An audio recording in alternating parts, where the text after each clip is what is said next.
Você pode até lembrar de uma data ou outra que é importante para os games, mas muito dificilmente lembrará de dois momentos importantes que aconteceram no mesmo dia e mês, mas em anos diferentes. E é isso que faz o 1º de abril ser tão especial. Foram muitos momentos memoráveis e reviravoltas começando nesse dia nos últimos 40 anos. Poucos percebem sua grande importância para o mundo dos games, pois é uma data que efetivamente mudou a história de alguns jogos e gêneros inteiros. E vamos descobrir isso juntos agora. Mas antes também preciso falar da PyPacker, um serviço online totalmente grátis, onde você pode jogar agora vários jogos retrô diretamente do seu navegador e sem qualquer publicidade poluindo a tela. São centenas de jogos oficiais e licenciados. Nada de coisa errada aí. Onde você só chega, faz o login sem quase nenhuma burocracia e manda o link pro seu amigo jogar online com você. E tem jogo pra caramba. Além de vários oficiais da SNK que já falei anteriormente,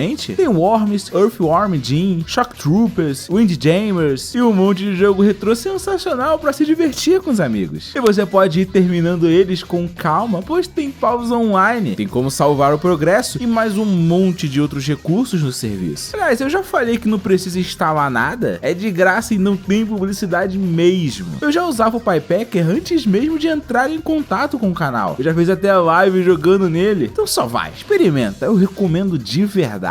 Eu uso. Conheço o PyPacker? Link está na descrição, no comentário fixado no fim do vídeo. E vamos começar tirando o elefante branco da sala e falando logo do 1º de abril mais conhecido de todos, mas que poucos sabem alguns dos desdobramentos e consequências dele, que impactaram o gênero até chegar nos jogos que você joga hoje. Então vamos lá. Na versão para o ocidente de Street Fighter 2 original, Ryu, em uma de suas telas de vitória, diz que você precisa derrotar o Shenlong para ter uma chance. Por isso, muitos fãs passaram a acreditar que Shenlong era o mestre do Ryu e do Ken que precisava ser derrotado. Porém, Shenlong foi uma tradução errada da Capcom para o ataque em Shoryuken. E foi assim que começou tudo. Na edição de 1º de abril de 1992, a revista Electronic Game Monthly publicou uma explicação fake para o tal Shenlong como uma piada de 1º de abril, dizendo que era um personagem secreto da versão de Super Nintendo para se enfrentar caso cumprisse certos requisitos específicos e muito difíceis. O problema é que muita gente acreditou. Afinal, não tínhamos internet como hoje em dia. E a matéria tinha até imagens, o que na época dava muita veracidade. Coincidência ou não, no ano seguinte, a Capcom realmente criou um mestre para dupla, um mangá de Street Fighter 2, com um design levemente baseado na ideia da revista, nascendo assim o Gouken. Mas o que pouca gente sabe é que a história não termina aí. Na verdade, os desdobramentos só estão começando. Em 1994, em Street Fighter 2 Turbo, a Capcom realmente colocou o tal chefe secreto no jogo, abrandando um pouco as condições para habilitá-lo, mas mantendo a entrada semelhante à de Shenlong feita pela EGM, onde ele interrompe a luta contra o Bison, derrotando facilmente. E assim foi criado o Akuma. Mas calma que ainda tem mais. A mesma revista EGM ainda publicou em 1º de abril de 1997 que Shenlong apareceria em Street Fighter 3. Além disso, afirmou que ele era o irmão de Akuma, o que foi confirmado. Então, em Street Fighter 4, a Capcom tornou o Gouken jogável, tendo um design misturando as imagens feitas pela revista nas duas brincadeiras de 1º de abril, sendo revelado por Yoshiori Ono, diretor do jogo, em uma entrevista à própria EGM, afirmando que, abre aspas, uma piada antiga de vocês pode estar encontrando um caminho em Street Fighter 4.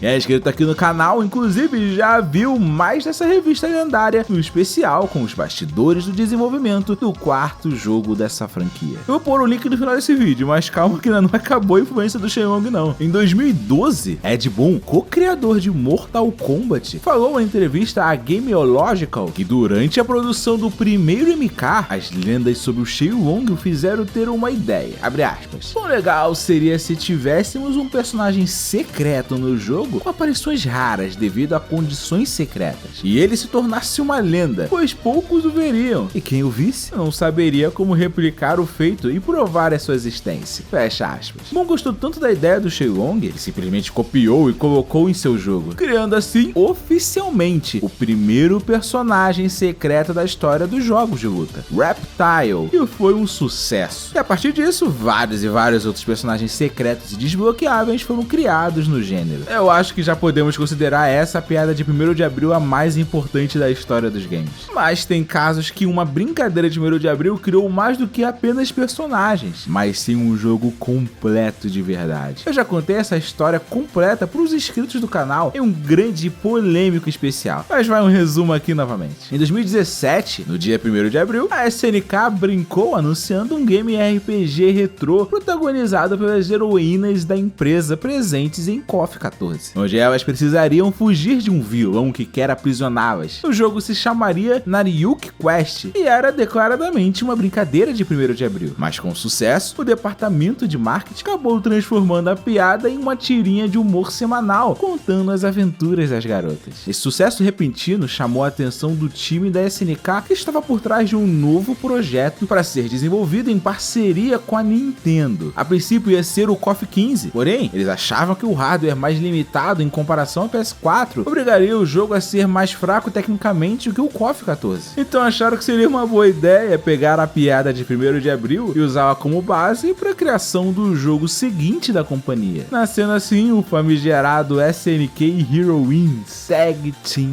Frenzy, aquele do Terry Mulher. Teve também muito mais tretas, polêmicas e quase um grande problema diplomático entre a Sony e a Nintendo por causa de SNK Heroines. Mas isso você vê lá no especial sobre, que estará no fim deste vídeo aqui também. Aliás, já falamos de jogo e personagens famosos nascidos graças ao 1º de abril, mas e o caso do iCade? A Think Geek, uma companhia de periféricos de informática, publicou em 2010 uma brincadeira de 1º de abril inicialmente inocente. Eles anunciaram um controle em formato de arcade que permitiria acoplar e aproveitar a tela de um tablet via Bluetooth para jogar principalmente jogos de luta, navinha e beat'em ups com conforto, lembrando bastante o estilo dos fliperamas de antigamente. O problema é que o anúncio fake recebeu gigantesca aprovação e poucos perceberam que era realmente uma brincadeira. Rapidamente a apresentação se espalhou pelo mundo e a Think Geek passou a ser constantemente cobrada pelo lançamento do produto. A empresa teve que procurar a Ion Audio para pedir ajuda e começar a projetar um controle arcade como eles anunciaram. Passaram 2 anos tentando fazer ser viável e funcionar de forma satisfatória, mas em 2012 o iCade foi lançado com suporte para tablets e também celulares. O sucesso do arcade para dispositivos móveis foi tão grande que influenciou na criação de vários outros periféricos do tipo. Hoje temos todo tipo de controle para todo tipo de dispositivo, mas em 2010 não era bem assim. Atualmente já existem vários produtos semelhantes, mas mesmo mais de 10 anos depois, o original iCade ainda pode ser encontrado à venda nas lojas, devido ao seu sucesso com os jogadores da antiga. Outra brincadeira de 1º de abril que se tornou real envolve Tekken 7. Como bem me lembrou o Denerdon, que tem o melhor canal sobre Tekken do Brasil, em 2019, o produtor Katsuhiro Harada anunciou ele mesmo como um novo lutador no game via DLC. Pode parecer bobo, mas ele já foi lutador de seus jogos, como é possível ver na sua participação no Quick Battle no Soul Calibur 5. Em 2019, ele já era conhecido pelo seu carisma, presença em eventos e comerciais estranhos. Então, para alguns, a ideia parecia crível ou pelo menos interessante. Além disso, Harada é faixa preta em várias artes marciais, um dos requisitos principais para ser personagem no game. E no post havia prints dele em Tekken 7 e da sua suposta tela de vitória, o que deu ainda mais veracidade e repercussão. O post era realmente uma zoeira, mas foi tão bem recebido pela comunidade que a Bandai Namco deu um jeito, e no pacote de DLC seguinte, a Season 3, todos os personagens masculinos ganharam a roupa do Harada no anúncio, permitindo assim os jogadores realmente jogarem com ele, mas ainda com os movimentos de seus personagens favoritos, criando o melhor de dois mundos. Mas e quando as empresas usam 1º de abril para algo mais do que apenas brincar? Esse é o caso do estúdio Arika, do diretor de Street Fighter 2 Akira Nishitani, e que estreou na indústria com Street Fighter EX em 1996. Essa franquia, amada por uns e odiada por outros, misturava personagens novos criados pela própria Arika com personagens da franquia Street Fighter, utilizando então novíssimos gráficos 3D. Para aproveitar a oportunidade, em 1998, o estúdio lançou o seu próprio jogo de luta para arcades, chamado Fighting Layer, publicado pela Namco, mas que não fez muito sucesso. Depois disso, ela se tornou apenas um pequeno estúdio de apoio, ficando às sombras das grandes companhias. Foi então que, do nada, quase 20 anos depois, em 2017, eles publicaram no dia 1º de abril uma inocente piadinha, um trailer de um suposto novo jogo com os personagens originais criados por eles em Street Fighter EX e Fighting Layer, se enfrentando em uma espécie de reunião dos lutadores mais famosos da companhia. Só que a brincadeira incluía a informação de que havia uma demo jogável num stand da Arika no evento no Japão. Pra piorar, mais tarde naquele dia, a companhia fez uma live de exatamente 2 horas com um jogador profissional japonês jogando uma demo feita na Unreal Engine. Só que logo em seguida ela tirou o vídeo do ar. Ninguém entendeu nada. A dúvida se era real ou não fez a imprensa e os fãs ficarem malucos, misturando empolgação com descrença e teorias da conspiração. Alguns meses depois, na EVO daquele ano, depois de algumas informações já confirmadas, finalmente a Arika confirmou ser mesmo um novo jogo, mostrando um trailer real no evento. Tá, mas o que aconteceu? Em entrevista na Polygon, Akira Nishitani explicou que a equipe tinha feito alguns personagens apenas para testar e familiarizar os programadores do estúdio com a Unreal Engine 4. Só que Nishitani resolveu pegar esse protótipo, fazer um trailer com ele e postar no 1º de abril para ver o que acontecia. Se desse certo, ele continuava com o desenvolvimento. Se não desse certo, ele diria que foi só uma zoeira e segue a vida. E foi assim que nasceu em 2018 o sucessor de Street Fighter EX e Fighting Layer, o Fight EX Layer. Inclusive, essa história me lembra muito o caso do Lost Ark. O famoso RPG coreano, desenvolvido pelo Smilegate, lançou em 2021 o trailer de Lost Ark Fighters, seu jogo de luta 2.5D com gráficos realistas e baseado no universo de RPG do mesmo nome. A ideia da Smilegate foi fazer a sua própria versão para o anúncio das concorrentes do ramo, a Neopol e a Nexon, que criaram junto com a Arc System Works o DNF Duel, baseado na também famosa franquia de RPG Dungeon Fighter Online. O trailer de Lost Ark Fighters é tão bem feito que foi ovacionado e muito bem recebido pela comunidade. Diversos sites publicaram sobre e muita gente ficou muito empolgada, principalmente porque o trailer de revelação foi publicado no dia 31 de março, não no dia 1º. Só que então 2 problemas apareceram. O primeiro é que, devido ao fuso horário, os países do Oriente ficam muitas horas à frente dos países do Ocidente. O vídeo foi ao ar no dia 31 de março para nós, mas para eles já era 1º de abril. E para confirmar a trollagem, no meio das tags que se cadastra na hora de publicar um vídeo no YouTube, estava lá a comprovação de que era mesmo uma piada apenas. Isso deixou os fãs tristes pra caramba. E infelizmente isso é muito normal hoje em dia. Quando anunciam algo que é muito bem recebido, que todo mundo quer, mas que na verdade é só zoeira, dói muito. E isso aconteceu com 2 das empresas mais amadas dos jogos de luta, a SNK e a Capcom. Em 2009, o então produtor de Street Fighter, Yoshinori Ono, afirmou em entrevista que este era o momento perfeito